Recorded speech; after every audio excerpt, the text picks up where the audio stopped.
Shalom semuanya, saya Marieta Abdi, saya akan memandu acara kita hari ini. Selamat datang dalam program kita Aspek Kehidupan. Dan saat ini adalah pertemuan kita yang ke-11 dan materi tema hari ini adalah dimensi kecerdasan Salomo. Seperti pada luar biasanya, kita akan belajar banyak mutiara-mutiara firman Tuhan yang akan bersama-sama kita renungkan. Dan ayat firman Tuhan yang mendasari perenungan kita pada sore hari ini terdapat di dalam Amsal 4 ayat 23 yang bunyinya, jagalah hatimu dengan segala kewaspadaan, karena dari situlah terpancar kehidupan. Baik, sebelum kita mulaikan pembelajaran kita pada sore hari ini, mari kita akan terlebih dahulu berdoa. Mari kita berdoa. Bapa di dalam sorga, Bapa dalam nama Yesus, kami bersyukur Tuhan, kalau kembali pada sore hari ini Tuhan kumpulkan kami melalui media Zoom ini Tuhan, dari berbagai daerah, berbagai negara, kami rindu untuk bersekutu bersama-sama, kami rindu untuk kembali belajar merenungkan firman Tuhan. Dan kiranya Tuhan, Engkau yang memegang acara ini dari awal pertengahan hingga akhirnya, memberkati hamba-Mu yang akan menyampaikan kebenaran-kebenaran firman Tuhan, dan memberkati kami semua yang akan mengikuti pembelajaran sore hari ini. Kiranya hikmat, marifat sorgawi Tuhan Kau curahkan bagi kami, sehingga kami boleh mengerti, memahami, bahkan melakukan setiap firman Tuhan dalam hidup kami. Seluruh alat yang kami pergunakan, media yang kami pergunakan, Tuhan Engkau tutup bungkus dengan kuasa darah Yesus. Jaringan-jaringan internet dimanapun kami ada, kiranya semuanya boleh berjalan dengan lancar dan baik, sehingga kami dapat menerima pembelajaran ini hingga pada akhirnya. Terima kasih Tuhan, terima kasih. Kami serahkan pembelajaran kami ini dari awal pertengahan hingga akhirnya, hanya di dalam nama Tuhan Yesus Kristus. Terima kasih Tuhan. Amin. Haleluya. Baik. Saat ini kita akan berkenalan lebih lanjut dengan pembicara kita, Ibu Grace Sumilat. Mungkin ada yang baru pertama kali mengikuti acara pada sore hari ini. Nah, dengan menyaksikan video profil beliau berikut ini.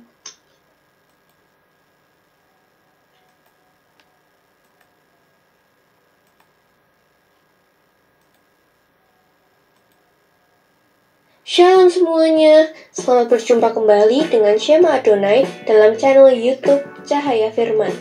Dan pada kesempatan kali ini, kita akan berkenalan dengan pembicara kita, yaitu Ibu Susan Grace Hadasah Sumilat dari Yayasan Jenius Secara Alkitab.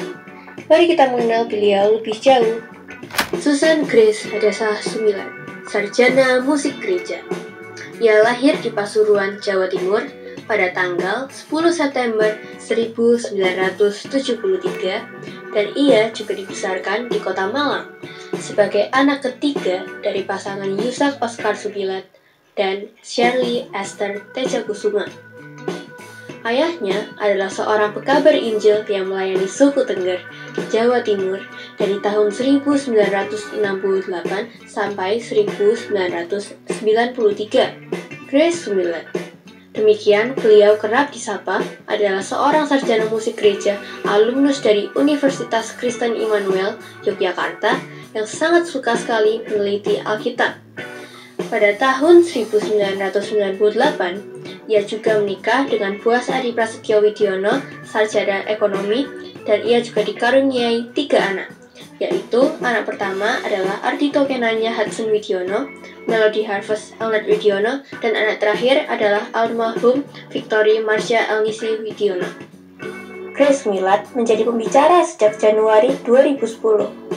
Beliau dipakai Tuhan sebagai alatnya untuk mendirikan Yayasan Jenius Secara Alkitab pada tahun 2015, dan juga ia mendirikan Bina Keluarga Bahagia Online School pada Januari 2021. Saat ini, Grace Sumilat menjadi salah satu pengkhotbah di GPDI Karisma Kalinegoro Magelang dan secara interdenominasi melayani juga di gereja-gereja lainnya. Kerinduannya adalah untuk melihat pengenapan Maleakhi 4 ayat 6 di akhir zaman.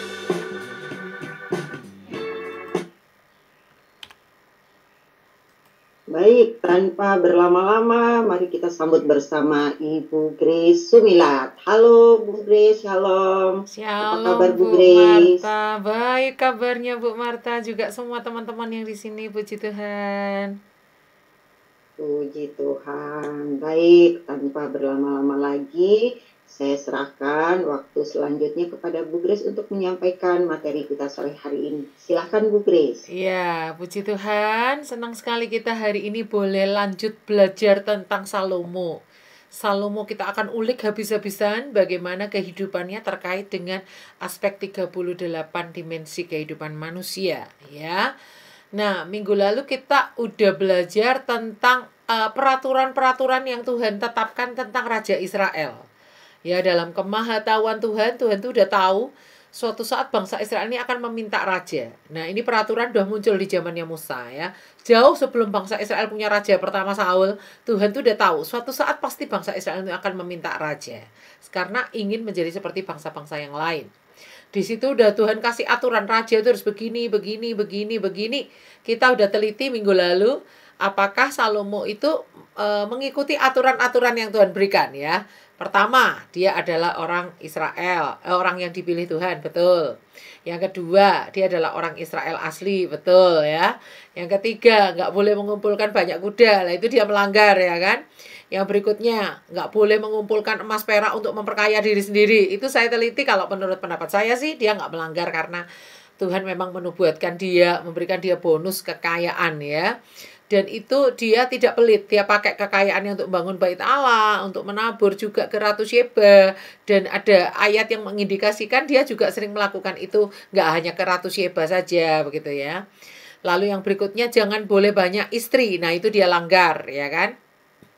Nah, sekarang kita mau melihat dimensi kecerdasan Salomo. Seperti apa dimensi kecerdasan Salomo? Karena dalam 38 aspek kehidupan manusia itu saya mendefinisikan ada 4 area kecerdasan manusia, yaitu IQ, EQ, MQ, dan SQ. Dan 4 ini mempunyai pondasi yang sama, yaitu takut akan Tuhan. Nah, kita akan lihat ya dimensi kecerdasan Salomo. Saya akan share screen di sini ya, teman-teman. Ya, apakah layar saya terlihat dengan baik? Terlihat dengan baik ya. Layar saya terlihat dengan baik ya. Baik. Saya akan jelaskan tentang kecerdasan Salomo. Nah, untuk kecerdasan Salomo ini kita harus melihat dulu kitab Amsal. Nah, perlu diketahui ya Bapak Ibu Saudara, untuk kecerdasan Salomo saya hanya memfokuskan penelitian saya hanya di kitab Amsal saja. Kalaupun ada ayat-ayat dari kitab lain itu hanya sebagai referensi. Tetapi saya hanya mengkhususkan diri untuk meneliti kata-kata yang terkait dengan dimensi kecerdasan manusia yang ada di kitab Amsal. Ya, karena apa? Karena tokoh yang kita bahas kan Salomo. Dan kitab Amsal itu adalah kitab yang dijuluki juga kitab hikmat. Oleh karena itu saya tidak akan lari ke kata-kata kejeniusan yang berkaitan dengan kejeniusan yang di kitab-kitab yang lain. Saya fokuskan hanya di kitab Amsal saja. Oleh karena itu sebelumnya kita harus pahami dulu bagian-bagian dalam kitab Amsal. Yang pertama, bagian pertama itu adalah Amsal yang isinya perkataan si Salomo itu sendiri. Yaitu di pasal 1 ayat 1 sampai berakhir di pasal 4 ayat 4. Itu adalah murni perkataan Salomo ya, tentu saja dengan hikmat Tuhan ya. Waktu dia menulis itu dengan hikmat Roh Kudus ya. Dengan kata-kata hai anakku, artinya Salomo menulis untuk generasi di bawahnya. Hai anakku, seperti itu ya. Dari Amsal pasal 1 sampai Amsal pasal 4 ayatnya yang ke-4a. Tapi perhatikan dari ayat 4b itu sudah bukan kata-kata Salomo, tetapi kata-kata Daud kepada Salomo sejak Salomo kecil yang terngiang-ngiang di dalam diri Salomo, yang dituliskan kembali oleh Salomo. Perhatikan ayat 4a. Pasal 4 ayat 4a. Aku diajari ayahku, katanya kepadaku, tanda kutip. Artinya dalam tanda kutip itu semua itu adalah kata-kata Daud. Ayahku kan berarti Daud ya kan. Itu terus kata-kata Daud itu tertulis dalam kitab Amsal ini. Terus sampai ke pasalnya yang ke-9. ayat yang ke-18.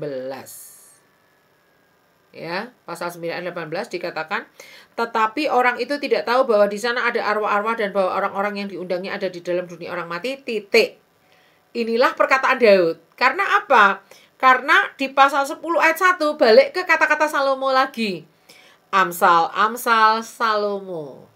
Dari sini kita lihat kata-katanya Daud kepada Salomo waktu Salomo kecil sampai Salomo dewasa, apa saja intisari pengajaran dan didikan Daud dan ajaran Betsheba kepada Salomo itu tercantum di Amsal 4 ayat 4b ini terus panjang lebar sampai ke Amsal 9 ayat 18. Seperti itu ya. Baik, nah sekarang bagian 3. Jadi bagian 1 itu kata-kata Salomo, bagian 2 adalah kata-kata Daud kepada Salomo yang dikoleksi oleh Salomo. Bagian 3 adalah balik ke kata-kata Salomo lagi, yaitu pasal 10, panjang lebar selama 14 pasal, sampai pasal ke-24 ayat terakhir. Itu adalah kata-kata Salomo. Ternyata Amsal ini enggak sepenuhnya tulisan Salomo semua. Bisa kita lihat di pasal 25. Judulnya ayat 1. Juga ini adalah Amsal-Amsal Salomo yang dikumpulkan pegawai-pegawai Hizkia Raja Yehuda. Artinya ada seorang Raja Yehuda namanya Hizkia. Hizkia ini punya pegawai-pegawai. Nah, pegawai-pegawainya ini mengkoleksi quote atau Twitternya Salomo ya. Kalau pada zaman itu ada Twitter atau ada quote ya. Amsal ini kan kalimatnya pendek-pendek ya. Kalau kita pernah main Twitter ya. Twitter itu kalau berapa karakter lebih, tulisannya berapa ketikan huruf lebih itu dia nggak akan mau terima, nggak bisa. Tulisannya itu harus singkat, harus padat. Makanya orang yang biasa bikin quote, orang yang biasa Twitter itu biasanya sih terbiasa membuat kata-kata tuh yang padat tapi maknanya sangat dalam. Enggak yang panjang lebar satu alinea kayak Facebook gitu ya, enggak ya. Tapi yang padat tapi maknanya tuh dalam. Seperti itu ya. Nah, kita lihat bagian keempat itu adalah dalam zaman sekarang kayak Twitter atau kayak quote-nya Salomo, tapi dikoleksi oleh pegawai-pegawai Hizkia Raja Yehuda. Itu adalah pasal 25 ayat 1 sampai pasal 29 ayat 27. Atau sama aja dari pasal 25 sampai pasal 29. Itu bagian 4 ya, yang dikoleksi oleh pegawai-pegawai Raja Hizkia. Bagian 5 kita beranjak ke pasal 30. Pasal 30 itu adalah perkataan-perkataan Agur bin Yake dari Masa. Ya, kita nggak tahu Agur bin Yake dari Masa ini siapa ya.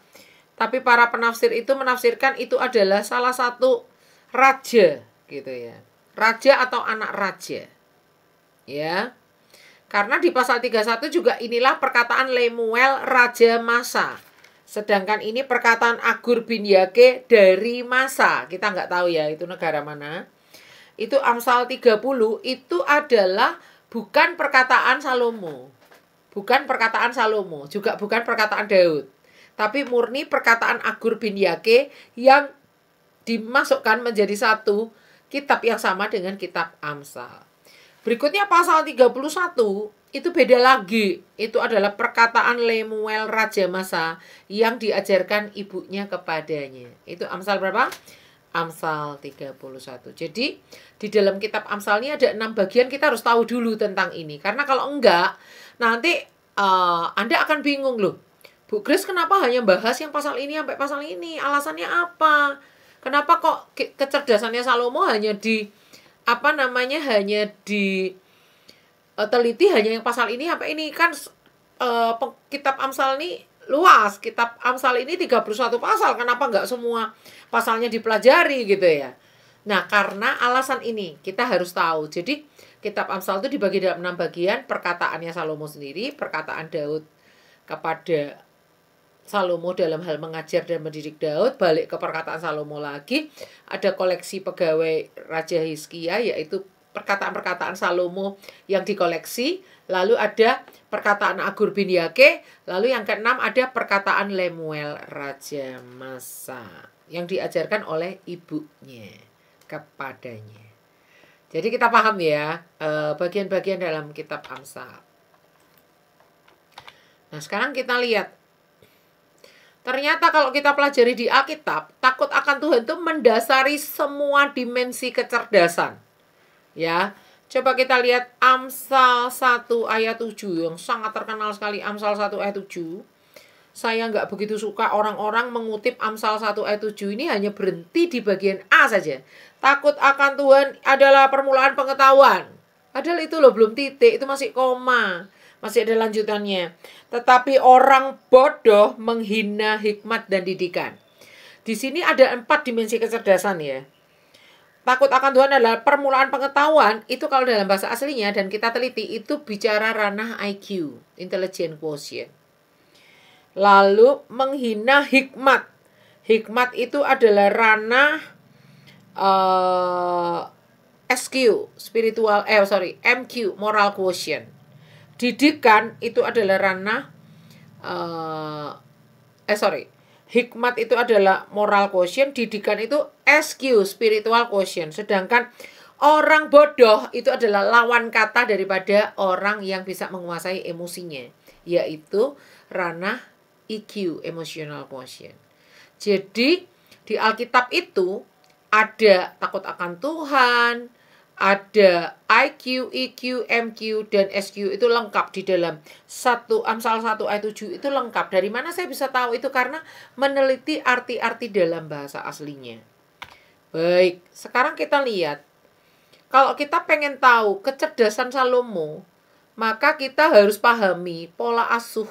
Bagaimana Daud itu mengajar dan mendidik Salomo dan apa pengaruhnya bagi Salomo dalam menulis Amsal-Amsal ini.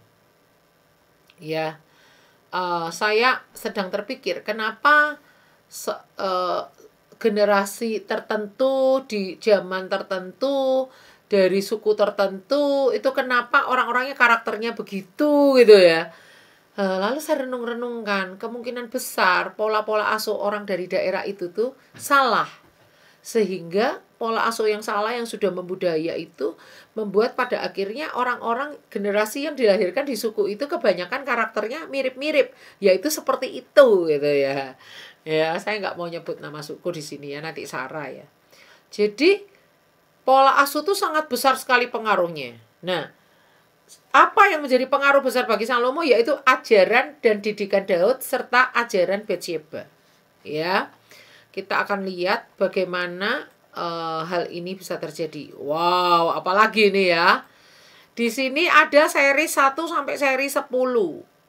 Seri 1 sampai seri 10 ini sudah saya teliti kata-kata yang mengandung arti dimensi kecerdasan di dalam kitab Amsal, ya.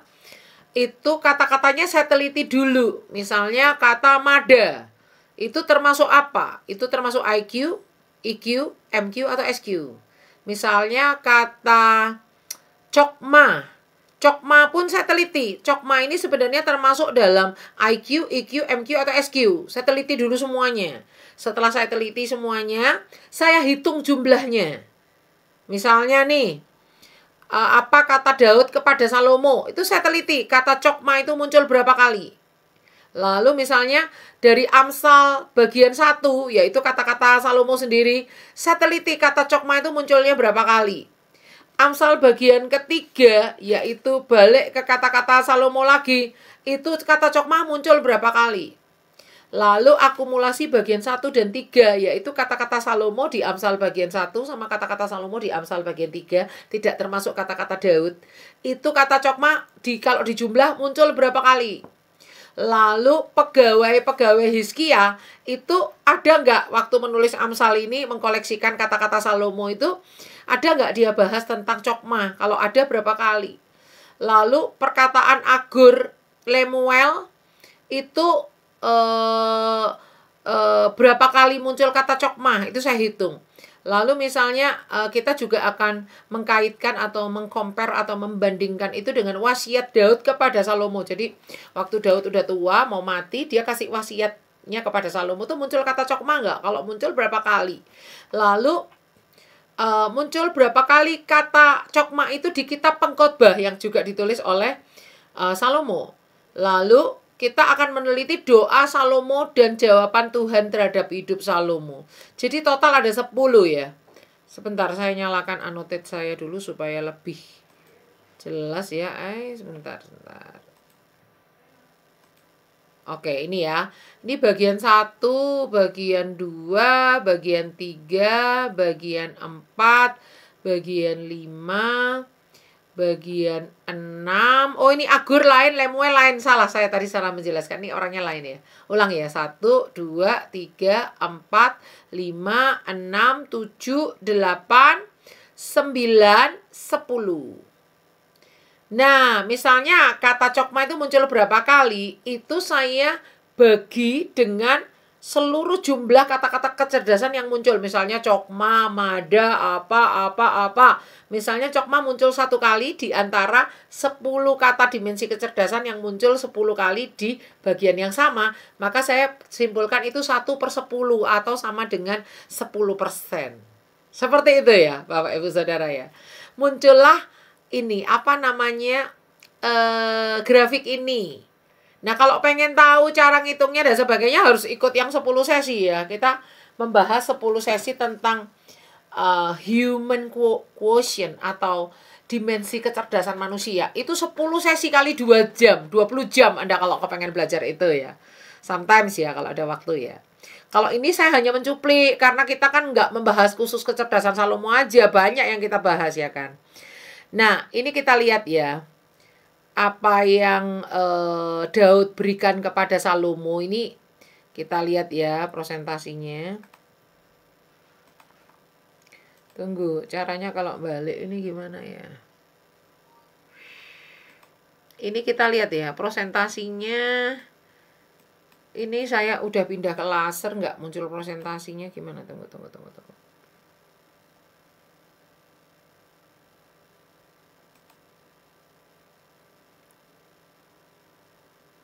Aduh, pokoknya ini ya saudara, gambarnya saya mau gara-gara pakai laser nih nggak bisa keluar presentasinya ini teman-teman.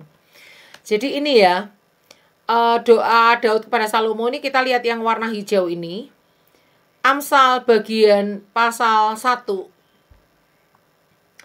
itu maksudnya ini takut akan Tuhan, ini adalah IQ, ini adalah EQ, ini adalah MQ, ini adalah SQ. Ya, di dalam 10 dimensi ini ya.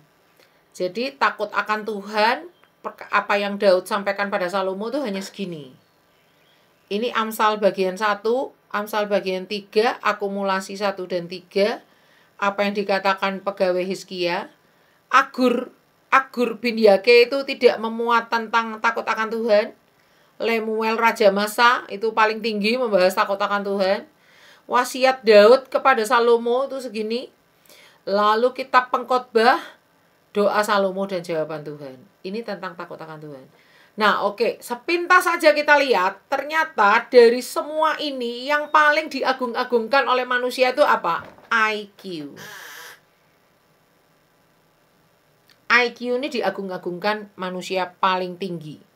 Baik dari Daud ke Salomo, maupun kata-kata Salomo sendiri, maupun kata-kata Salomo sendiri bagian 3, akumulasi kata-kata Salomo bagian 1 dan 3 dari kitab Amsal, apa yang dikatakan pegawai Hizkia, Agur, Lemuel, wasiat Daud kepada Salomo, Pengkhotbah, dan doa Salomo dan jawaban Tuhan. Artinya yang dicari-cari, yang digadang-gadang oleh orang banyak itu adalah IQ ini. Nah, dari sini kita lihat ya, setelah IQ yang dicari apa oleh orang-orang ini? MQ, kelihatan ya, MQ dan SQ ini, lihat-lihat dulu ya, kalau grafik yang depan ya banyak SQ-nya, grafik yang belakang banyak MQ-nya ini. Lalu setelah itu paling kecil adalah EQ. Lebih kecil dari itu adalah takut akan Tuhan. Ya, sekarang kita akan lihat. Nah, ini nih. Sebentar, saya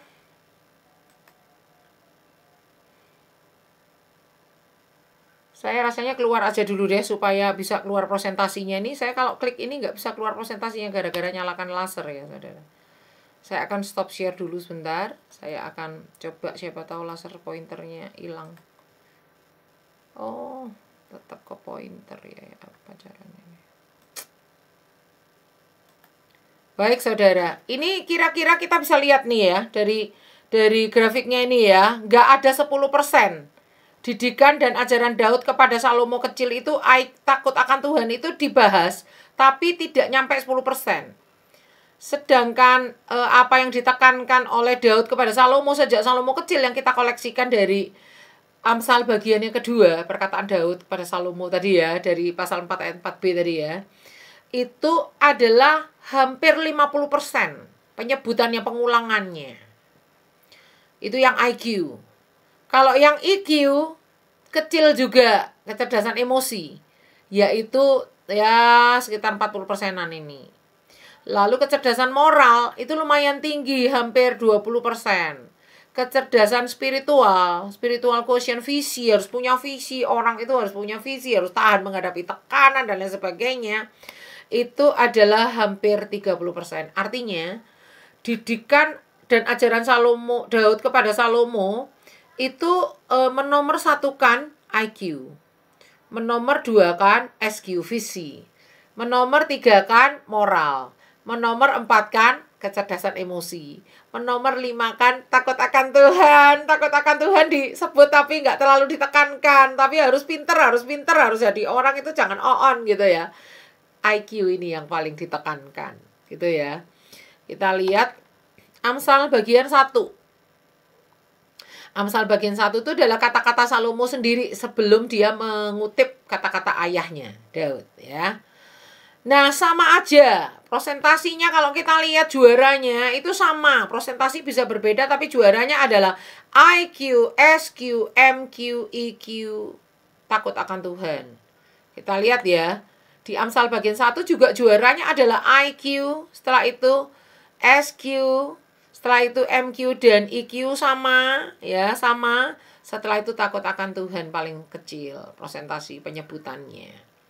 Nah, sekarang kita lihat Amsal bagian 3. Yaitu kata-kata Salomo lagi. Jadi kan Amsal bagian 1 kata-katanya Salomo. Amsal bagian 2 kata-katanya Daud kepada Salomo. Amsal bagian 3 balik ke kata-kata Salomo lagi. Itu presentasinya masih sama. IQ, SQ, MQ, EQ. Terakhir baru takut akan Tuhan. Sepertinya takut akan Tuhan sama EQ ini sama nih.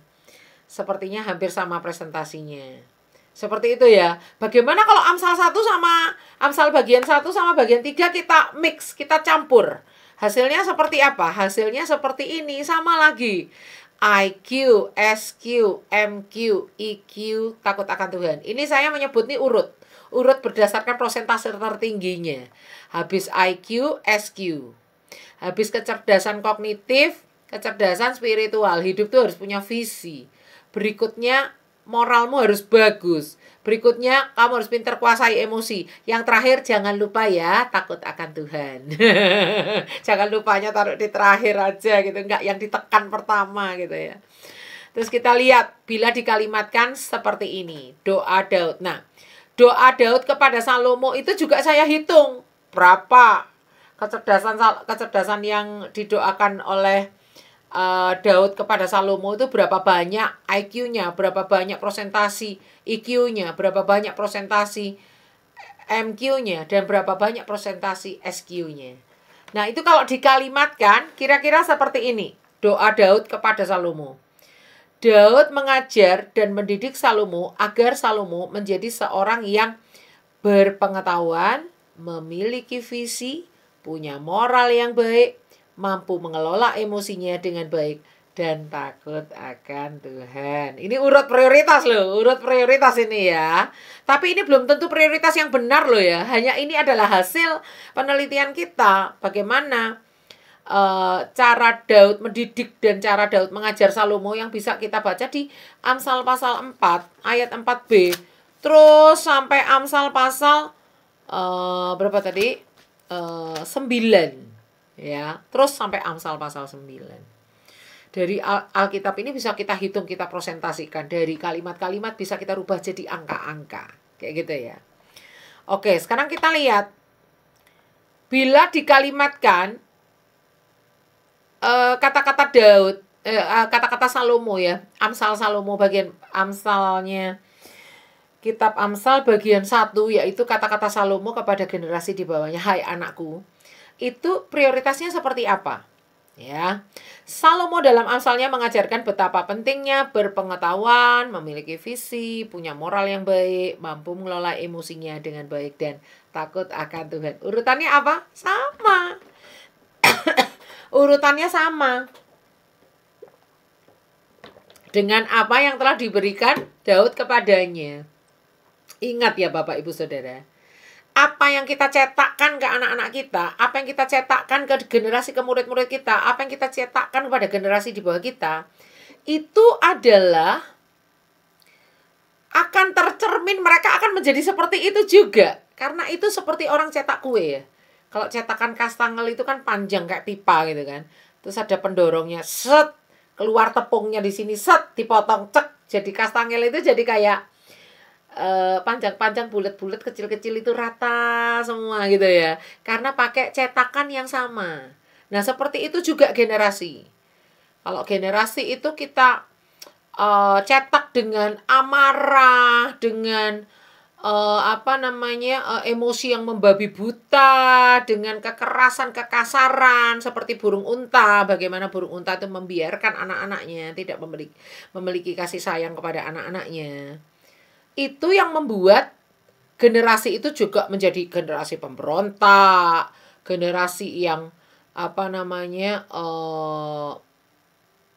mungkin nggak punya visi ya, generasi yang mengisi hidupnya dengan kesia-siaan gitu ya, dan seterusnya dan seterusnya. Artinya bagaimana cetakan yang kita berikan ya itulah nanti yang akan terjadi.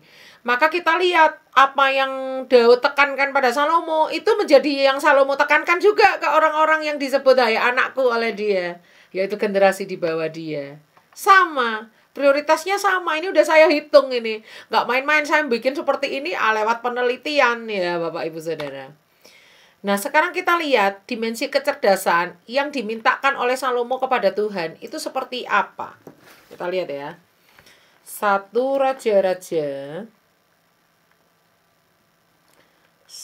Raja-Raja pasalnya yang ketiga, ayatnya yang pertama sampai ayat yang ke-15. Lalu Salomo menjadi menantu Firaun Raja Mesir. Ia mengambil anak Firaun dan membawanya ke kota Daud sampai ia selesai mendirikan istananya. Sebentar. Oh iya betul. Dan rumah Tuhan dan tembok sekeliling Yerusalem. Ayat 2. Hanya bangsa itu masih mempersembahkan korban di bukit-bukit pengorbanan sebab belum ada didirikan rumah untuk nama Tuhan sampai pada waktu itu. Dan Salomo menunjukkan kasihnya kepada Tuhan dengan hidup menurut ketetapan-ketetapan Daud ayahnya. Hanya ia masih mempersembahkan korban sembelihan dan ukupan di bukit-bukit pengorbanan. Pada suatu hari, raja pergi ke Gibeon untuk mempersembahkan korban, sebab disitulah bukit pengorbanan yang paling besar. 1000 korban bakaran dipersembahkan Salomo di atas mezbah itu. Di Gibeon itu, Tuhan menampakkan diri kepada Salomo dalam mimpi pada waktu malam. Berfirmanlah Allah, mintalah apa yang hendak kuberikan kepadamu. Lalu Salomo berkata, Engkaulah yang telah menunjukkan kasih setiamu yang besar kepada hambamu Daud ayahku. Sebab ia hidup di hadapanmu dengan setia, benar, dan jujur terhadap engkau. Dan engkau telah menjamin kepadanya kasih setia yang besar itu dengan memberikan kepadanya seorang anak yang duduk di tahtanya seperti pada hari ini. Maka sekarang ya Tuhan Allahku, Engkaulah yang mengangkat hambamu ini menjadi raja menggantikan Daud ayahku, sekalipun aku masih sangat muda dan belum berpengalaman. Demikianlah hambamu ini berada di tengah-tengah umatmu yang kau pilih, suatu umat yang besar yang tidak terhitung dan tidak terkira banyaknya. Maka berikanlah kepada hambamu ini hati yang faham menimbang perkara, untuk menghakimi umatmu dengan dapat membedakan antara yang baik dan yang jahat. Sebab siapakah yang sanggup menghakimi umatmu yang sangat besar ini? Lalu adalah baik di mata Tuhan bahwa Salomo meminta hal yang sedemikian. Jadi berfirmanlah Allah kepadanya, oleh karena engkau telah meminta hal yang demikian, dan tidak meminta umur panjang atau kekayaan atau nyawa musuhmu, melainkan pengertian untuk memutuskan hukum, maka sesungguhnya aku melakukan sesuai dengan permintaanmu itu. Sesungguhnya aku memberikan kepadamu hati yang penuh hikmat dan pengertian, sehingga sebelum engkau tidak ada seorang pun seperti engkau, dan sesudah engkau tak akan bangkit seorang pun seperti engkau. Dan juga apa yang tidak kau minta aku berikan kepadamu, baik kekayaan maupun kemuliaan, sehingga sepanjang umurmu takkan ada seorang pun seperti engkau di antara raja-raja. Dan jika engkau hidup menurut jalan yang kutunjukkan dan tetap mengikuti segala ketetapan dan perintahku, sama seperti ayahmu Daud, maka aku akan memperpanjang umurmu. Lalu terjagalah Salomo, ternyata ia bermimpi. Sekembalinya ke Yerusalem, berdirilah ia di hadapan tabut perjanjian Tuhan, dan seterusnya, dan seterusnya. Baik. Sekarang kita lihat dari kisah ini atau peristiwa ini, dimensi kecerdasan Salomo. Nah, yang Tawarik gak usah kita baca ya, hampir sama kok isinya ya. Hampir sama, 2 Tawarik 1 ayat 10 sampai 12. Baik. Yang pertama adalah cokma. Nah, kita jangan terkecoh dengan terjemahan Alkitab bahasa Indonesia. Karena terjemahan Alkitab bahasa Indonesia itu kadang membingungkan. Kata cokma ini kadang-kadang muncul terjemahannya sebagai hikmat, tapi nanti di ayat lain terjemahannya muncul sebagai apalagi yang lain gitu ya. Bijaksana. Jadi kita bingung. Tapi kalau mempelajari istilah-istilah ini harus kembali ke bahasa aslinya. Nah, kita lihat apa sih yang diminta Salomo kepada Tuhan adalah hikmat untuk menjadi pemimpin atas Israel. Itu muncul kata cokma. Nah, sekarang kita coba lari ke Tawarik ya. 2 Tawarik 1 ayat 10 sampai 11. 2 Tawarik 1 ayat 10 sampai 11. Berilah sekarang kepadaku hikmat dan pengertian, supaya aku dapat keluar atau masuk sebagai pemimpin bangsa ini. Sebab siapakah yang dapat menghakimi umatmu yang besar ini? Dia meminta sama Tuhan hikmat, atau bahasa aslinya cokma.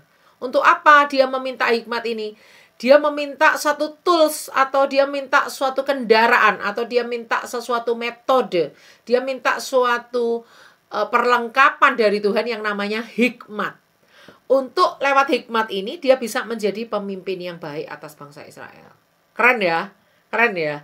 Dia meminta satu kemampuan, ability, kemampuan untuk memimpin. Dan dia tahu untuk memimpin itu butuh yang namanya hikmat.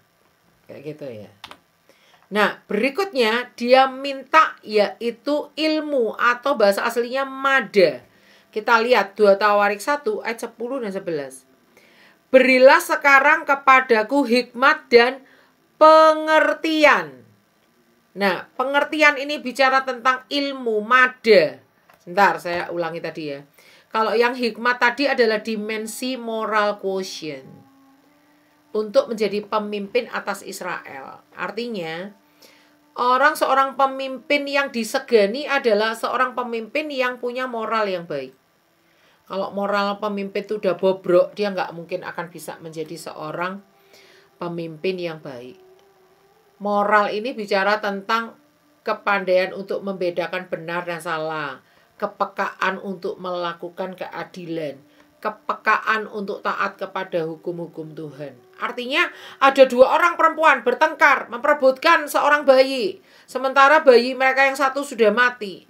Mereka merasa ini bayiku, sementara yang mati bayimu. Enggak, ini bayiku, sementara yang mati itu bayimu. Mereka bertengkar di depan raja dalam kasus tidak ada saksi. Bagaimana dia bisa menjadi seorang pemimpin yang adil, yang memutuskan sesuatu berdasarkan keadilan dan kebenaran tuh enggak gampang. Dia bingung, dua-duanya mengaku itu anaknya. Zaman dulu belum ada tes DNA. Kalau ada tes DNA enak ya, bisa tahu ini anaknya siapa gitu ya. Zaman dulu belum ada tes DNA. Yang Salomo lakukan apa? Ambil pedang, belah anak ini jadi 2, dibagi 2. Orang-orang yang baca kaget lah. Ini kalau raja yang bijaksana nggak mungkin. Kalau raja yang bijaksana nggak mungkin suruh ambil pedang. Ini sadis ini raja yang sadis. Dikit-dikit pakai pedang, dikit-dikit pakai pedang dibagi 2. Emangnya kue? Ya kalau kue dibagi 2 bener ya. Ini orang loh, ini bayi loh ya. Tapi ternyata Salomo cuma tes ombak. Kalau ibunya yang beneran, dia pasti ya udah deh buat kamu asal anakku jangan mati. Tapi kalau ibu yang palsu akan berkata, ya bener aja, diadil dibagi 2 aja. Karena ibu yang palsu merasa anakku udah mati, lebih adil anakmu ikut mati, ya udah dibagi 2 aja. Dari situ akhirnya ketahuan, nggak mungkin ibu yang asli ini mentegakan anaknya dibagi 2. Pasti dia adalah ibu yang palsu. Dari situlah orang, wow, Salomo ini luar biasa loh hikmatnya. Menyelesaikan masalah kayak gini nggak gampang tanpa saksi loh ya. Yang satu bayi ketindian, napasnya nggak bisa napas, mati. Tapi ini si ibu ini dua-dua ngaku yang mati itu bukan punya anak, bukan anaknya dia. Yang hidup tuh anaknya dia gitu. Kan bingung yang mana, nggak ada saksi ya kan. Peristiwanya malam hari ya kan. Nah, Salomo dikasih hikmat. Nah, hikmat Chokmah ini dimensi moral quotient. Ya. Lalu ilmu itu dimensi IQ. Kalau ilmu dalam arti normalnya, orang yang normal kalau anaknya dibagi 2, walaupun itu sepertinya adil, jelas nggak akan mau anaknya dibagi 2. Nah itu ilmu, ya kalau zaman sekarang namanya ilmu psikologi. Ya, seperti pergi berperang, musuh mengeluarkan berapa tentara, berarti kita harus berapa supaya kita menang. Itu ilmu ketentaraan, ilmu peperangan, strategi perang. Mau bangun rumah, berapa batu batanya, berapa truk pasirnya, berapa tukang yang dibutuhkan untuk rumahnya, untuk supaya rumahnya ini bisa selesai dalam waktu 1 bulan misalnya, dibutuhkan tukang berapa, gaji tukang sehari berapa, berarti butuh berapa duit untuk tukangnya. Nah itu butuh IQ untuk menghitung, untuk memperkirakan, untuk merancangkan, untuk merencanakan, itu butuh IQ. Rumahnya nanti gambarnya seperti apa? Itu IQ, dimensi kecerdasan intelijen. Intelligent quotient. Nah, kata mada ini nggak ada di seluruh kitab Amsal. Saya cari di seluruh kitab Amsal kata mada ini nggak ada. Nanti munculnya di 2 Tawarik 1 ayat 10 sampai 11 ini. Oke, berikutnya kata biyin atau pengertian. Ya, ini yang diminta oleh Salomo kepada Tuhan, yaitu Chokmah, mada, biyin. Kita lihat biyin di 1 Raja-Raja 3 ayat 9. 1 Raja-Raja 3 ayat 9. Di situ dikatakan seperti ini. Maka berikanlah kepada hambamu ini hati yang faham menimbang perkara untuk menghakimi umatmu dengan dapat membedakan antara yang baik dan yang jahat. Sebab siapakah yang sanggup menghakimi umatmu yang sangat besar ini? Untuk dapat membedakan yang baik dan jahat itu butuh pengertian. Ya, berikan kepada hambamu ini hati yang faham menimbang perkara. Itu butuh pengertian, biyin. Ini adalah dimensi IQ. Apa gunanya biyin ini? Untuk membedakan yang baik dan yang jahat. Dan pengertian untuk memutuskan hukum. Jadi hakim itu nggak gampang ya. Kalau zaman dulu raja itu adalah merangkap hakim tertinggi di negara itu, di kerajaan itu kalau zaman dulu. Jadi kalau raja itu ya harus mengerti hukum, raja itu harus memutuskan dengan adil, raja itu ya nggak cuma tahu menjalankan roda pemerintahan aja, tapi dia juga sekaligus hakim tertinggi di negara itu, di kerajaan itu. Ya, jadi yang diminta oleh Salomo kepada Tuhan itu adalah Chokmah, dimensi MQ, mada, dimensi IQ, biyin atau pengertian di dimensi IQ juga. Sekarang kita lihat itu yang diminta oleh Salomo 3 ini ya. Hikmat, ilmu, dan pengertian. 3-tiganya mau dipakai oleh Salomo untuk menghakimi bangsa Israel, untuk memutuskan hukum, mau dipakai untuk membedakan baik dan jahat, mau dipakai untuk memimpin bangsa Israel, menghakimi bangsa Israel, seperti itu ya. Nah kita lihat, kalau permintaan Salomo kepada Tuhan 3 itu, Chokmah, mada, dan biyin, apa yang Tuhan berikan kepada Salomo sebagai pengabulan doa dan juga sebagai bonus? Kita akan lihat. Yang pertama, Chokmah dikasih enggak? Dikasih. Sesuai permintaan enggak? Sesuai permintaan ya. Kita lihat 2 Tawarik 1. 2 Tawarik 1 ayatnya yang ke 10 dan 11. Berilah sekarang kepadaku hikmat dan pengertian supaya aku dapat keluar dan masuk sebagai pemimpin bangsa ini. Sebab siapakah yang dapat menghakimi umatmu yang besar ini? Berfirmanlah Allah kepada Salomo. Oleh karena itu yang kau inginkan dan engkau tidak meminta kekayaan, harta benda, kemuliaan atau nyawa pembencimu, dan juga tidak meminta umur panjang. Tapi sebaliknya engkau meminta kebijaksanaan dan pengertian untuk dapat menghakimi umatmu yang atasnya aku telah merajakan engkau. Maka kebijaksanaan dan pengertian itu diberikan kepadamu.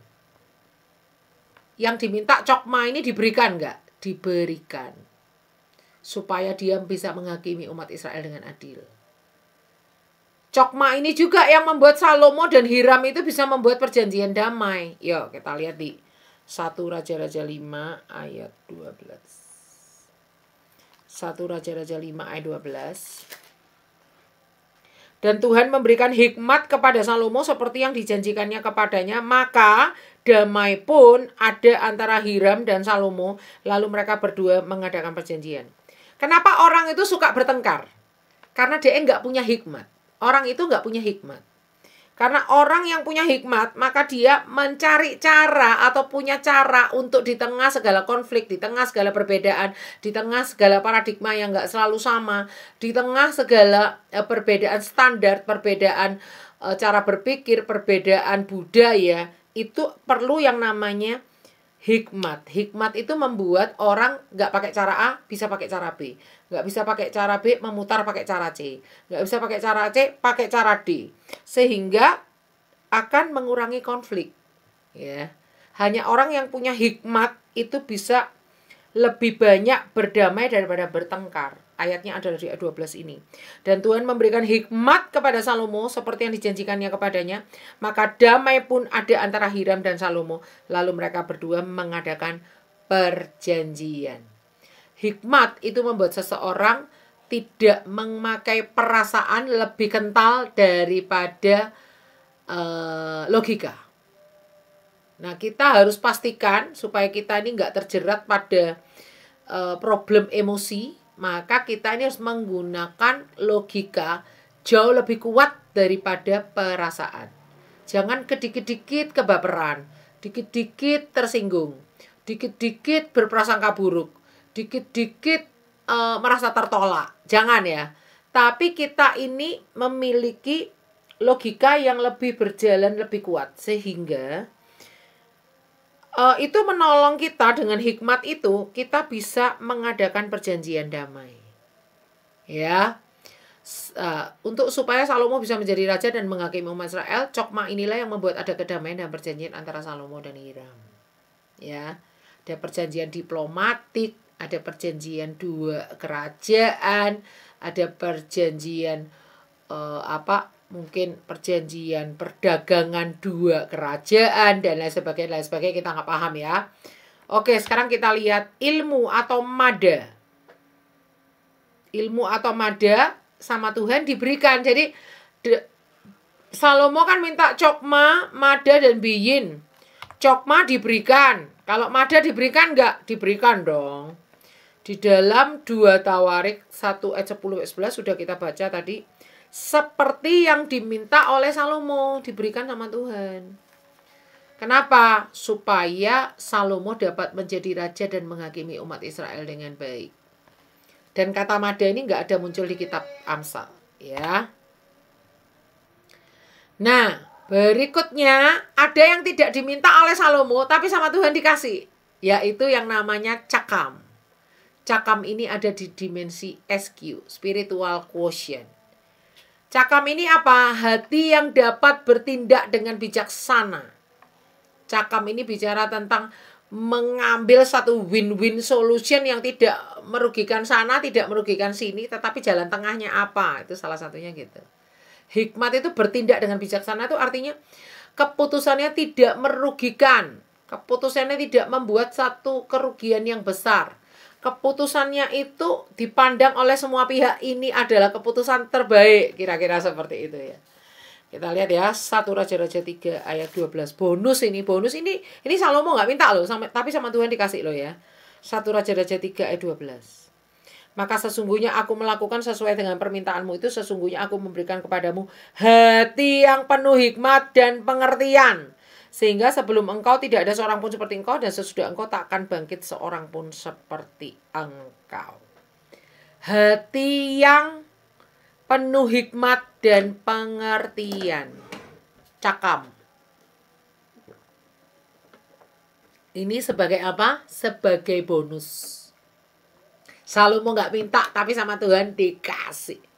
Bayangkan bagaimana Tuhan itu memberi lebih dari yang Salomo inginkan. Lebih dari yang Salomo mintakan.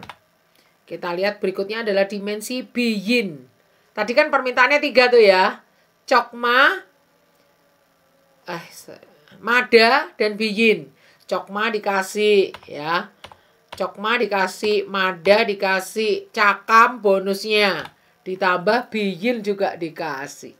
1 Raja-Raja 3 ayat 12. Ya. Nah, biyin ini apa? Biyin itu dimensi IQ, kecerdasan berpikir secara kognitif. Ya kalau zaman sekarang itu kayak orang itu nilai-nilainya tinggi di akademis. Nah, itu namanya kecerdasan IQ.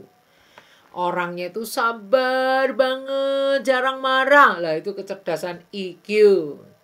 Orang itu terkenal baik di masyarakat, pokoknya jadi panutan. Lah itu kecerdasan MQ.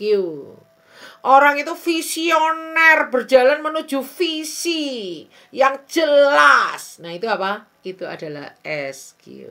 Seperti itu ya. Nah sekarang kita lihat Tuhan juga memberikan yang gak diminta oleh Salomo, yaitu adalah satu bentuk bonus, yaitu tabun. Tabun ini pengertian, tapi setelah saya teliti arti-arti katanya, dia ada di 2 area. Di area IQ, juga di area EQ. Itu dari bahasa aslinya saya teliti ya. Kira-kira ini masuk kecerdasan yang mana nih? Ternyata tabun atau pengertian yang nggak diminta oleh Salomo, tapi diberikan juga sama Tuhan sebagai bonus. Ada di 1 Raja-Raja 4 ayat 29. Dan Allah memberikan kepada Salomo hikmat dan pengertian yang amat besar, serta akal yang luas seperti dataran pasir di tepi laut. Sehingga hikmat Salomo melebihi hikmat segala Bani Timur dan melebihi segala hikmat orang Mesir. Ia lebih bijaksana daripada semua orang, daripada Etan orang Israhi itu. Dan daripada Heman, Kalkol, dan Darda, anak-anak Mahol. Sebab itu ia mendapat nama di antara segala bangsa sekelilingnya. Artinya Salomo itu di zamannya itu sangat jenius. Mengalahkan orang-orang jenius pada zaman itu. Jadi siapakah orang Israhi? Siapakah Etan orang Israhi? Siapakah Heman, Kalkol, dan Darda, anak-anak Mahol? Ya itulah orang-orang yang dikenal jenius pada zaman itu yang namanya sampai tersohor kayak zaman sekarang tuh Albert Einstein lah kayak gitu loh. Zaman sekarang itu Albert Einstein gitu ya. Itu terkenal jenius penemu rumus energi atau apa tuh nggak tahu tuh saya lupa saya. Ya. Kalau zaman itu Salomo itu tidak ada orang yang bisa menandingi Salomo dalam hal hikmat dan kecerdasannya. Salomo itu kalau dites IQ dia itu super duper jenius kayak gitu. Ya. Karena Tuhan memberikan tabun atau pengertian yang ada di dimensi IQ dan EQ sekaligus. Dalam kecerdasannya tetapi tetap bisa menjaga emosinya dengan stabil. Ya. Oke. Tuhan juga memberikan lab atau akar pikiran atau dimensi IQ. Yang ini sebagai bonus akal yang sangat luas. Akal ini bahasa aslinya lab. Itu ada di dimensi IQ, sudah saya teliti. Itu ayatnya sudah kita baca tadi. Akalnya seperti dataran yang luas seperti dataran pasir di tepi laut. Serumit apapun soalnya dia bisa kerjakan. Serumit apapun masalahnya dia bisa pecahkan ya. Kalau orang itu wawancara kerja suka ditanya berapa berat, lebih berat mana kapas 1 kilo dengan batu 1 kilo? Pasti jawabannya batu. Ya sama wong batu 1 kilo, kapas 1 kilo ya sama beratnya ya kan. Kalau ditanya tampaknya lebih banyak mana kapas. Batu dengan sedikit aja sudah berat, tapi kapas untuk 1 kilo itu harus banyak gitu ya, tampak lebih banyak. Tapi kalau ditanya lebih berat mana, ya sama, sama-sama 1 kilo ya kan. Banyak orang terjebak dengan pertanyaan kayak gitu karena apa? Akalnya ini nggak luas. Waktu membayangkan kapas dan batu 1 kilo, bayangannya kapasnya besar, dia mengikuti apa yang ada dalam bayangan otaknya, imajinasinya. Padahal yang ditanyakan beratan mana, bukan ditanya banyaknya mana. Terkecoh oleh imajinasi sendiri, itu namanya akalnya sempit, nggak luas kayak gitu. Nah, Salomo dikasih pertanyaan-pertanyaan kayak gitu ya kecil lah buat dia, nggak akan terjebak dia. Karena apa? Ada di dimensi IQ-nya itu jalan gitu ya, cerdas gitu loh ya, smart gitu ya. Oke, ini juga bonus. Salomo nggak pernah nyebut minta lab, tapi sama Tuhan dikasih. Nah, ini ya kita lihat doa Salomo dan jawaban Tuhan. Doa Salomo dan jawaban Tuhan, takut akan Tuhan 0,2, IQ hampir 0,3, ini prosentasinya ya kan. Lalu IQ adalah hampir 0,05. Lalu MQ adalah hampir 0,4 ya, 0,35 lah ya. Lalu SQ-nya adalah hampir 0,1. Jadi apa yang Daud doakan dan bagaimana Tuhan menjawab dia, itu presentasinya seperti ini. Moral quotient, setelah itu IQ, setelah itu takut akan Tuhan, setelah itu SQ, terakhir baru IQ. Ya, itu doa Salomo kepada Tuhan ya. Jadi doa Salomo kepada Tuhan itu dia mencari moral quotient ini yang lebih utama, doa-doanya dia. Waktu dijumpai dalam mimpi yang dia minta itu. Kenapa? Karena dia paham untuk menjadi seorang raja itu harus punya MQ yang tinggi. MQ yang tinggi ini yang membuat dia bisa bijaksana mengambil keputusan, bisa menjadi raja yang bijaksana dalam memutuskan hukum gitu ya. Menjadi raja yang peka akan yang baik dan yang jahat, yang benar dan yang salah, yang baik dan yang buruk, yang gelap dan yang terang. Itu penting buat dia sebagai seorang pemimpin. Oleh karena itu, dalam doanya itu dia lebih mengedepankan Tuhan beri aku MQ. Ya. Lalu beri aku IQ Tuhan. Ya. Lalu baru SQ ini yang paling akhir. IQ lebih bawah lagi. Seperti itu ya. Baik, dari melihat dimensi kecerdasan Salomo dan bonus-bonus lainnya dari Tuhan, kita bisa paham bahwa Tuhan itu memberikan lebih daripada yang diminta oleh Salomo kepadanya. Tuhan itu memberikan jauh lebih dari yang diminta oleh Salomo kepada Tuhan. Sama ya. Kalau permintaan kita tuh berkenan di hadapan Tuhan, ada hal-hal yang kita nggak minta, itu Tuhan kasih sebagai bonus. Ya. Tapi kalau permintaan kita itu untuk memuaskan nafsu kita sendiri, dikatakan dalam Alkitab itu berdoa yang salah. Nah, dengan doa yang salah, otomatis Tuhan nggak akan jawab. Karena itu hanya untuk memuaskan nafsu pribadi. Seperti itu ya. Baik, setelah waktu kita sudah 1 jam. Untuk melihat kehidupan Salomo yang selanjutnya, kita akan masuk di dalam pelajaran kita yang akan datang. Seperti itu, Bu Marta, mata pelajaran kita hari ini.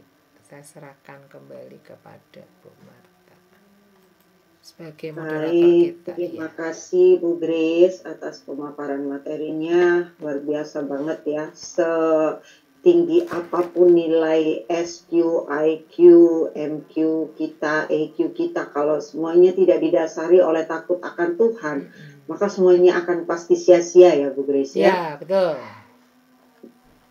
Tuh, puji Tuhan. Baik Bapak Ibu Saudara semua, saya mengingatkan bagi Anda yang hadir di Zoom ini untuk mengisi formulir presensi yang linknya sudah ada di kolom. Nanti akan di-share mungkin. Oh iya ya, sebentar lagi akan saya share ya. Ya, untuk mendapatkan materi dari pembelajaran kita sore hari ini. Dan sebelum kita masuk ke dalam sesi tanya jawab, Ibu Heni akan menyampaikan pengumuman untuk program-program Shema Adonai ke depan. Silahkan Ibu Heni. Baik Ibu Marta, saya akan share sebentar. Ya, ini telah tampil di layar Anda untuk acara kami malam hari ini ya Bapak Ibu. Malam hari ini kita ada pembelajaran dari Bapak Pendeta Dedi Kurniawan, dia seorang dosen dan dia akan membawa tema kontroversi mengenai, ini saya salah ambil ya, tapi L-nya ini bukan L, mengenai hukuman mati. Jadi hari ini kita akan belajar mengenai pelajaran ini. Wah, seru banget ini. Dan kemudian moderatornya adalah Ibu Aling. Malam ini jam 19 WIB ya Bapak Ibu, tolong diingat waktunya setelah pembelajaran ini. Nah, kemudian untuk malam ini juga ya, kita akan belajar sambungan pelajaran dari seri 6. Nah, ini mengenai pakaian imam besar. Saya kemarin banyak yang memberitahukan saya, waduh Bu Heni, saya baru tahu loh, ternyata kayak begitu penjelasannya. Iya Bapak Ibu, kalau memang Bapak Ibu mau memperdalami Alkitab secara mendalam, kita perlu belajar ajaran sejarah penebusan, karena yang akan membawa kita mengenal firman Tuhan secara akurat ya. Nah, Bapak Ibu, Bapak Pendeta Dr. Yudi Lengkong, dia seorang dosen juga mengajar di STT. Dia akan memberikan kita pengajaran hari ini dan moderatornya adalah saya sendiri. Jam 21 WIB ya Bapak Ibu ya. Baik Bapak Ibu, untuk besok ya kita ada acara juga untuk bersama Ibu Grace, itu renungan untuk ibadah kaum wanita ya. Tapi saya nggak memberikan ini karena nanti tim saya akan mempersiapkan lagi mengenai acara-acara besok. Jadi hari ini saya memberitahukan untuk acara malam ini serta memberikan pengumuman kepada Bapak Ibu mengenai Zoom kami. Kami setiap hari Senin sampai Sabtu kita ada renungan pagi oleh hamba-hamba Tuhan yang ada di layar Anda, dan Bapak Ibu dapat melihatnya secara langsung melalui channel Cahaya Firman, atau Bapak Ibu bisa masuk ke dalam Zoom Shema Adonai ya. Kalau Bapak Ibu ada di ini, ada di layar Anda, maksudnya di YouTube, ada nanti itu bisa tahu ada ID-nya untuk masuk ke Zoom. Dan Bapak Ibu, ini channel baru kami. Bapak Ibu bisa melihat dari sini ibadah online, renungan pagi, dan ada renungan setiap hari Jumat oleh Bapak Pendeta Gembala kami, Daniel Palungan. Nah, Bapak Ibu, terima kasih bagi Bapak Ibu yang telah like, subscribe, dan membagikan. Terima kasih banyak. Dan terima kasih juga Bapak Ibu yang telah mendukung kami di dalam doa. Tanpa doa Anda, ya kita satu tim ya, walaupun Bapak Ibu tidak bergabung di dalam tim ini, tetapi kita adalah satu tim untuk mengembangkan kerajaan Allah di muka bumi ini. Oleh sebab itu Bapak Ibu, mari Bapak Ibu yang belum ya, mohon kesudiannya untuk subscribe supaya Anda mendapatkan notis untuk ada acara-acara renungan pagi, ibadah online, dan renungan dari Bapak Pendeta Daniel Palungan. Saya kembalikan kepada Ibu Marieta. Baik, terima kasih Bu Heni.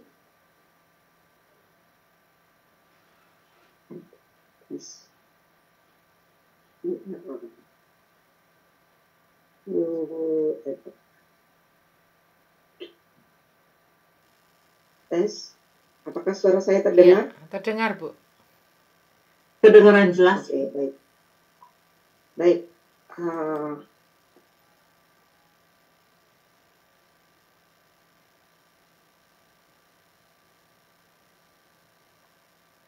Oke, baik. Terima kasih Bu Heni atas pengumumannya untuk acara-acara dari Shema Adonai.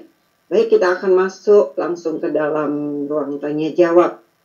Ya, saya percaya kita semua ada pertanyaan-pertanyaan yang ingin disampaikan berkaitan dengan materi yang telah kita terima malam hari ini. Saya mempersilahkan Bapak Ibu yang hendak bertanya, silahkan mengangkat tangan di reaction ya, raise hand, ataupun boleh juga menuliskan di kolom chat. Saya persilahkan. Kalau belum ada mungkin saya mau tanya dulu ya Bu Grace ya. Iya, silakan Bu. Bu Grace, apakah pada zaman Salomo itu sudah ada penelitian tentang ini ya, kecerdasan ini ya, atau mungkin juga ada semacam kalau sekarang itu ada tes IQ gitu Bu. Apakah ada gitu? Baik, pertanyaan yang sangat menarik sekali ya. Jadi saya percaya walaupun mungkin di zamannya Salomo itu belum ada kayak istilah-istilah IQ, EQ, MQ, SQ, saya percaya belum ada istilah-istilah kayak gitu. Apalagi tes IQ gitu-gitu ya. Kecerdasanmu berapa gitu ya. Apakah superior ataukah inferior ataukah apa gitu ya. Zaman itu mungkin belum ada secanggih sekarang ini ya. Tetapi saya percaya kalau ada dikatakan tadi Salomo lebih berhikmat daripada nama-nama orang tadi yang saya sebutkan. Itu artinya pada zaman itu sudah ada ukuran untuk mengukur orang itu paling cerdas seluruh dunia ini siapa. Mungkin apakah diadakan lomba kecerdasan atau apa. Lalu nama-nama orang itu yang menang. Lalu Salomo lebih menang, lebih unggul lagi dari mereka atau seperti apa. Tapi kalau kita lihat di zamannya Daniel ya, di masa pembuangan ya. Masa pembuangan masih jauh ya, di bawahnya Salomo masih jauh ya. Itu Daniel dikatakan 10 kali lipat lebih cerdas dari orang-orang sekitarnya. Artinya itu ada ukurannya, ada angkanya. Kalau 10 kali lipat ya misalnya orang lain IQ-nya 100, dia 1000 gitu kan. Kalau orang lain 50, dia 500 gitu ya. Kalau seandainya itu ada skornya, ada apa namanya itu skala penilaiannya gitu ya. Nah, kalau sampai dikatakan 10 kali lipat itu berarti ada angka-angkanya, ada skor-skornya. Jadi saya percaya orang seprimitif apapun itu tetap bisa paham orang ini cerdas atau tidak. Nah, tetapi yang menarik bagi saya adalah walaupun di Alkitab itu nggak ada tertulis kata IQ, EQ, MQ, SQ gitu ya. Tapi kalau kita mau compare antara apa yang ditemukan orang-orang di zaman sekarang ini, kita compare dengan Alkitab, tetap Alkitab itu memiliki sesuatu pengetahuan yang lengkap. Jadi seperti tadi ya, istilah-istilah mada, lab, cokma, terus apa itu Sofia atau apa ya, ya biyin itu semua ya. Kalau kita teliti itu kita akan ketahuan, oh ini yang dimaksud ini golongan IQ, ini EQ, ini MQ, ini SQ. Dari mana ya? Kita tinggal cari aja definisi SQ itu apa sih, definisi MQ itu apa sih, kita udah pernah belajar ya di awal-awal dulu ya. Lalu nanti kita cari aja definisi cokma itu apa di Alkitab. Cokma itu, kata cokma ini mengandung arti apa aja. Dari situ kita bisa tahu, oh ini IQ. Wah, walaupun di Alkitab nggak ditulis. Artinya kalau sampai dikatakan Tuhan berani janji sama Salomo nggak ada satu raja pun sebelum engkau dan sesudah engkau yang seperti engkau. Artinya Tuhan naruh kecerdasannya Salomo itu di tempat yang lebih tinggi daripada Albert Einstein, lebih tinggi daripada siapa orang-orang jenius ya. Penemunya Facebook tuh siapa itu, orang Israel itu. Lebih cerdas lagi dari Louis Windhoek yang menemukan tentang mikroba, wah lebih canggih daripada Wright bersaudara yang menemukan pesawat terbang pertama, wah lebih canggih lagi daripada John Newton itu yang ahli gravitasi dan seterusnya lebih canggih dari mereka semua. Keren ya. Kita bayangkan Alkitab tuh sangat keren. Walaupun di zaman itu nggak secanggih sekarang penamaan, penyebutan, dan penelitiannya. Tetapi sebenarnya kalau dikatakan dalam Alkitab Salomo nggak ada yang menandingi, itu berarti ada standarnya. Sekalipun mungkin nggak seperti zaman sekarang ya Bu Marta. Disebut tes IQ itu, mungkin kata tes IQ itu nggak ada di zaman itu ya kan. Tapi kalau dikatakan Salomo lebih berhikmat dari orang-orang ini, artinya di zaman itu Salomo yang paling top, yang paling keren, yang nggak ada yang menandingi.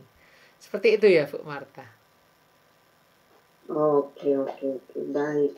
Terima kasih Bu Grace. Mungkin ada lagi yang mau bertanya, silakan Bapak Ibu. Bisa raise hand. Rupanya belum ada Bu Grace. Baik. Baiklah, atau mungkin Bu Heni mau tanya sesuatu? Oh, saya nggak ada pertanyaan, jelas banget ya Ibu Grace ngajarnya. Iya, puji Tuhan. Oh, detail banget Iya. itu ngajarnya. Cara ngajarnya juga perlahan, jadi kita bisa paham begitu. Iya. Mungkin Bu Grace mungkin Bu Grace membantu menjelaskan mengenai hikmat Tuhan itu dengan akal budi. Jadi orang suka confuse di sana. Mungkin Bu Grace bedanya akal budi dengan hikmat. Iya. Baik, hikmat itu sebenarnya ada 5. Saya juga punya materi yang lain tuh. Ada hikmat ilahi, ada hikmat manusia, ada hikmat setan-setan, ada hikmat yang lahir dari kelemah lembutan, ada yang hikmat yang lahir dari hati nurani yang murni. Ini ada 5 jenis. Nah, untuk memahami 5 jenis nih yang mana nih gitu. Kita nih hikmat yang mana? Nah, itu pernah saya punya materinya. Kapan-kapan ya kalau ada kesempatan saya sampaikan itu. Jadi hikmat itu ada 5 yang buat kita jangan bingung. Ini hikmat yang mana? Ada hikmat yang lahir dari setan-setan ada. Makanya kayak dukun-dukun itu kan sering disebut orang pinter gitu kan. Orang pinter gitu ya. Tapi pinternya mereka itu adalah dari kuasa kegelapan. Ya, tapi itu jelas hikmat yang bukan dari Tuhan.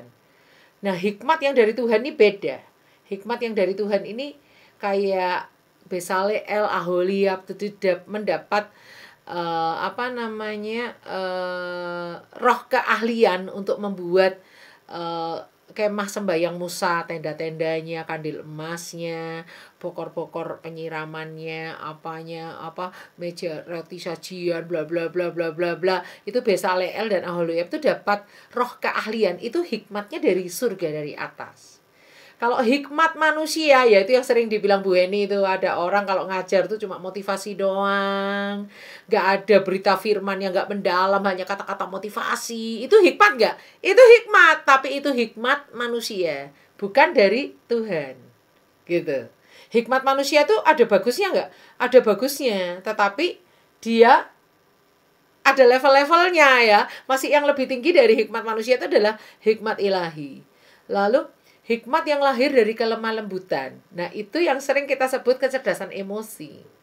Karena orang yang lemah lembut itu bisa menyelesaikan masalah yang pelik. Saya kasih contoh.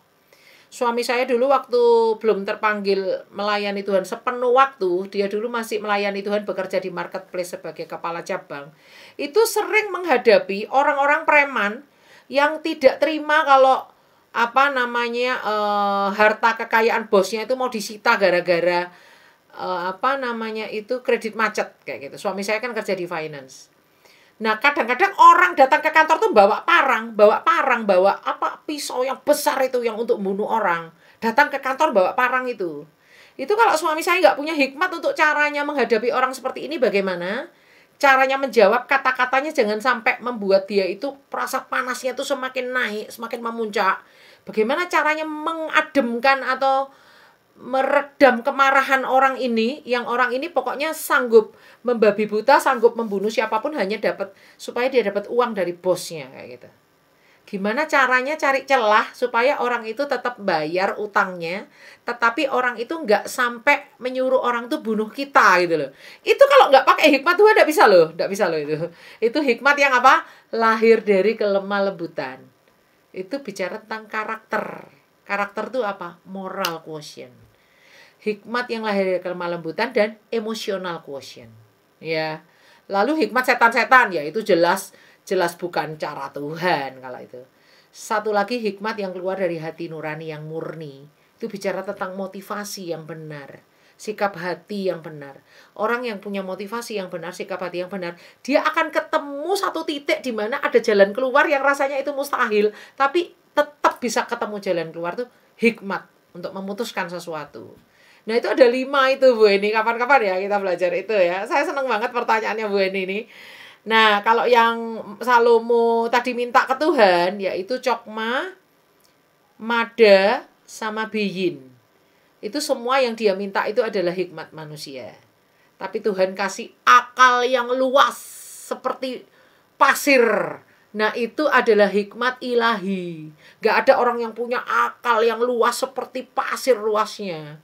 Wah, seperti pantai gitu ya. Luas banget gitu ya. Cuma Salomo yang punya. Nah, itu hikmat ilahi yang gak ada di raja-raja yang lain. Seperti itu. Seperti itu lab. Tulisannya LEB itu akal yang luas. Nah, itu hikmat yang Tuhan berikan sebagai bonus. Walaupun Salomo cuma mintanya hikmat manusia, Tuhan kasihnya hikmat ilahi. Seperti itu Bu Eni. Ya. Ya, baik Bu. Terima kasih. Mudah-mudahan teman-teman dapat menambah ilmu lagi ya, pengetahuan lagi tentang hikmat ya. Baik, saya kembalikan ke Ibu Marieta. Iya. Baik, terima kasih Bu Heni. Puji Tuhan, luar biasa pembelajaran kita malam hari ini. Dan kita sudah sampai di ujung acara kita. Kita akan mendengarkan closing statement dari Bu Grace dan kemudian akan menutup dengan doa sekalian ya Bu Grace. Silahkan Bu Grace.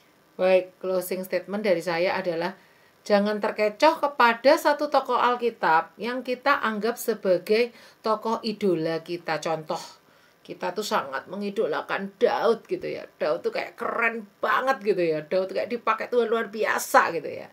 Memang betul. Tetapi kalau kita melihat bagaimana cara Daud mempersiapkan Salomo, porsi takut akan Tuhan itu, pengulangannya dan penekanannya itu adalah yang paling kecil.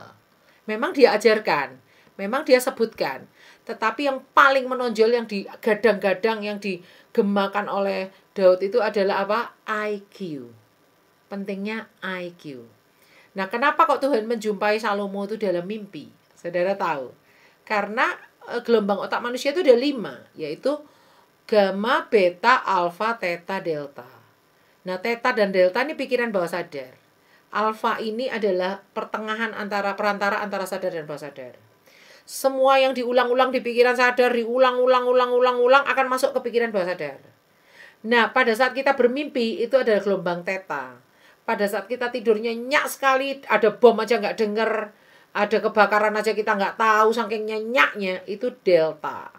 Sampai 4 Hz itu kita mati suri. Di bawah 0 itu kita mati. Ya. Nah, kenapa Salomo dijumpai Tuhan di mimpi? Itu berarti Tuhan menjumpai Salomo di gelombang otak Salomo, yaitu theta. Theta ini apa? Pikiran bawah sadar.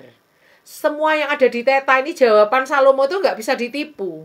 Kalau di pikiran sadar kita bisa cari-cari jawaban apa ya yang mungkin menyenangkan hati Tuhan, padahal itu bukan isi hati kita. Tapi kalau di theta ini nggak bisa menipu. Semua yang ada di theta itu ya itulah diri kita yang sebenarnya. Nah, ketika Salomo menjawab, aku minta hikmat, aku minta kecerdasan untuk bisa memimpin bangsa ini, aku minta hikmat untuk aku bisa memutuskan hukum dengan adil, bla bla bla. Itulah Salomo yang sebenarnya. Kenapa di pikiran tetanya Salomo ada itu? Karena di pikiran sadar dari dia kecil sama Daud diulang-ulang. Hei, kecerdasan itu penting loh. Hikmat itu penting loh.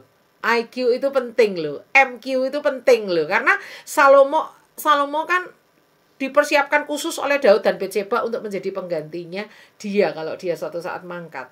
Kenapa begitu? Karena sudah dinubuatkan oleh Tuhan kan, kelak anak kandungmu yang akan menjadi penggantimu. Kamu nggak boleh bangun bait Allah karena tanganmu itu berlumuran darah. Seperti itu. Jadi Salomo adalah satu-satunya anak Daud yang mendapat nama Yedija, nama dari Tuhan sendiri. Sehingga Daud mempersiapkan Salomo itu nggak main-main, sungguh-sungguh dipersiapkan jadi pemimpin. Nah, di sini kita lihat jangan terpengaruh oleh Daud yang kelihatannya selalu dikotbahkan yang bagus-bagus ya, seorang pemazmur bla bla bla. Tapi sayangnya penekanan untuk takut akan Tuhan itu kurang kental. Ada tapi kurang kental, tidak menjadi sesuatu dimensi yang paling utama ditegakkan oleh Daud atau ditanamkan oleh Daud kepada Salomo. Coba kalau Salomo minta, Salomo kamu minta apa? Akan kuberikan. Harusnya Salomo kan ngomong gini, Tuhan, aku rindu punya hati yang takut akan Engkau. Ya kan? Kalau dia punya doa seperti itu, wah, pasti dia akan, wah, bonusnya nggak cuma itu tok. Tuhan kasih semuanya dan dia bisa finishing well. Tapi karena yang diminta adalah hikmat ya. Tuhan juga senang kalau dia minta hikmat. Karena dia nggak minta nyawa musuh, nggak minta kekayaan, nggak minta ketenaran. Tuhan kasih bonus-bonusnya. ya. Tetapi sayangnya Daud tidak menekankan takut akan Tuhan itu sebagai porsi yang paling besar. Nah, dari sini kita belajar, ayo kita jangan mengulangi kesalahan Daud. Ayo kita mau tekankan ke anak-anak itu takut akan Tuhan itu pondasi loh ya anak-anak. Kalau kalian punya takut akan Tuhan, gampang yang IQ, yang EQ, yang MQ, yang SQ itu akan mengikuti. Karena itu bagaikan pondasi yang kokoh. Apa saja yang dibangun di atasnya nggak akan roboh. Tapi kalau pondasi ini nggak kokoh, seperti membangun rumah di atas pasir. Ada badai, ada hujan, ada gelombang, ada apa, rumah itu gampang roboh. Seperti itu Bu Marta, closing statement dari saya agak lumayan panjang nih. Closing statement dari saya intisarinya adalah ayo tekankan takut akan Tuhan sebagai hal yang utama dan porsi terbesar yang kita berikan kepada generasi di bawah kita. Saya langsung tutup doa ini Bu Marta. Baik, kita akan berdoa. Terima kasih Tuhan, terima kasih. Kami sudah belajar firman-Mu. Bantu kami untuk kami punya satu kerinduan yang dalam untuk anak-anak dan generasi yang Tuhan percayakan itu punya the spirit, the fear of the Lord, takut akan Tuhan. Melebihi hal-hal lain seperti nilai akademis yang tinggi, kecerdasan mereka mengelola emosi, kecerdasan mereka bergaul, kepemilikan mereka akan visi yang tajam dan besar dalam hidup mereka. Lebih dari itu semua, kami kepengen melihat anak-anak kami takut akan Tuhan itu di atas segala-galanya.